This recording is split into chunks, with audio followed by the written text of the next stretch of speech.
Ayun, so magandang tanghali no, sa inyong lahat mga kalitsuga. So, bali ito yung gagawin nating first part. Babanlag ako. Andun yung camera ko pero doon ako nakatingin sa sarili ko. So, hayaan nyo lang no. Pero, ayan, so ito yung first part ng sinasabi kong series kasi simulan natin sa ano no, basic lang talaga.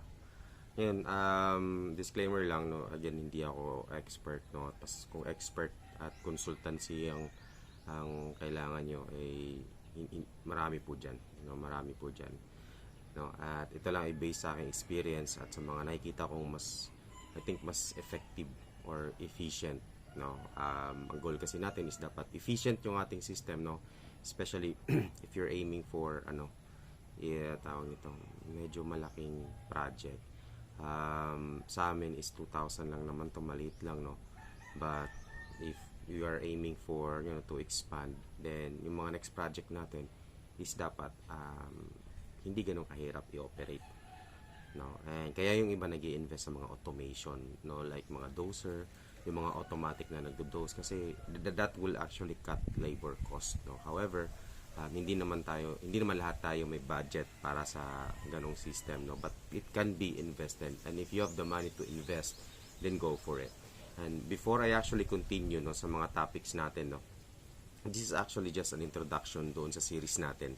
So, ilalatag ko lang kung ano yung pag-uusapan natin dito para kung interesado kayo, di tuloy nyo lang yung series. Kung hindi naman sa list no, is okay lang no. Ang target ko naman dito is yung mga gustong mag-transition to NFT no, and maybe they need more insights kung paano ba naguguluhan sila sa NFT, or sa mga beginners din. And yun po yung audience natin dito. And another thing is, if you have the money to get a consultant, then go lang. Para lang yan kung nagpapatayo ka ng bahay, no? Kung may architect at engineer, mas maganda. Why? Because they are actually experienced at marami na silang alam doon sa kanilang ginagawa. That will actually cut your stress, no? Wala ka ng stress, hassle sa pag-iisip, no? And that will actually lessen the time given na meron kayong budget, because those skills at mga profession, they require payment. So, syempre may bayad yun eh. Same lang din sa pagpapatayo ng greenhouse, no? So, people that will guide you from start to finish, at sila na mag-iisip ng greenhouse nyo, yung system na dapat para sa inyo according to the environment na meron kayo, no? Or kung ano meron sa paligid nyo. Okay, so I hope clear po yun.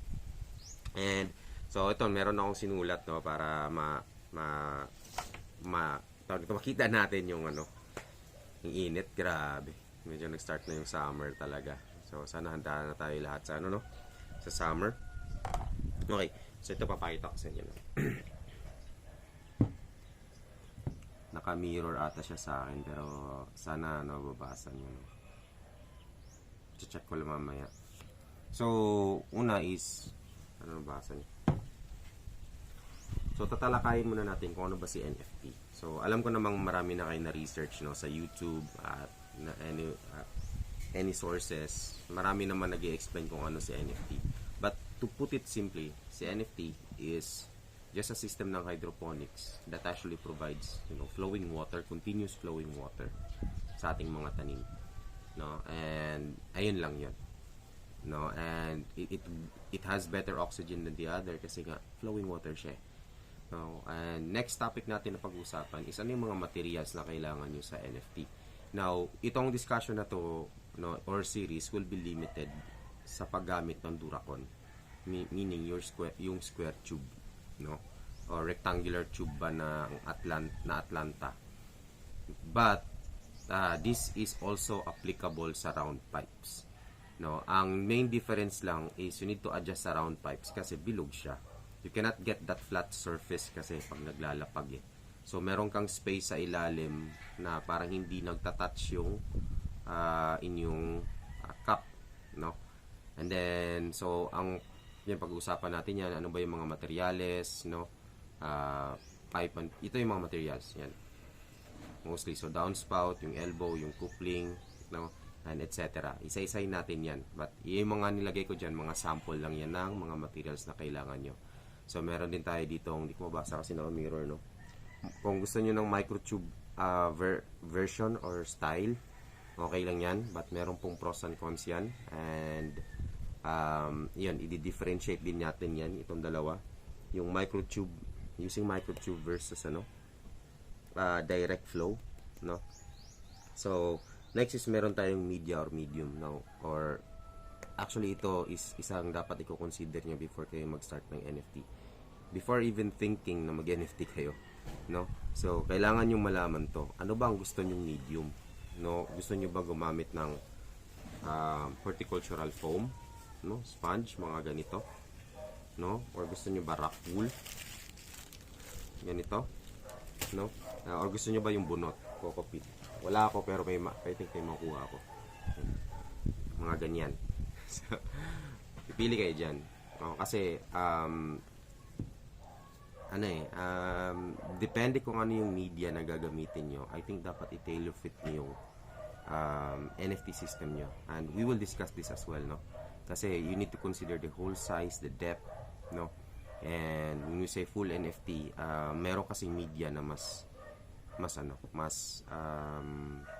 pabor sa full NFT, no? For example, ito si Rockwool, tsaka si horticultural foam. And again, all of this, guys, before we continue, is dependent sa system ninyo or sa environment din ninyo, no? And we will tackle that part as well, no? Before even diving sa NFT system, no? Kaya tayo merong maraming system type, no? Hindi lang NFT, pero meron tayong CRAT-key because the system you choose should actually, dapat babangga sa environment na meron ka. No, hindi ibig sabihin na gumana ng NFT kay Grower 1, gagana din ang NFT system sa Grower 2, 3, and so on and so forth.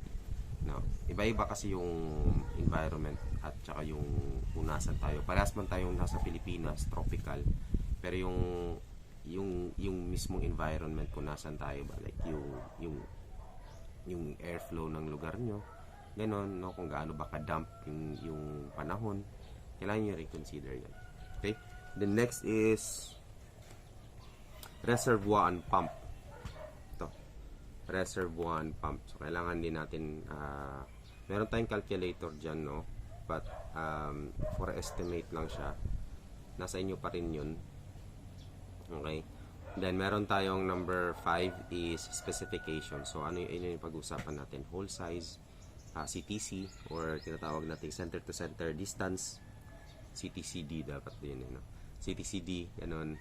And meron tayong ano bang gusto nyo? Open or open lid or yung closed lid, no?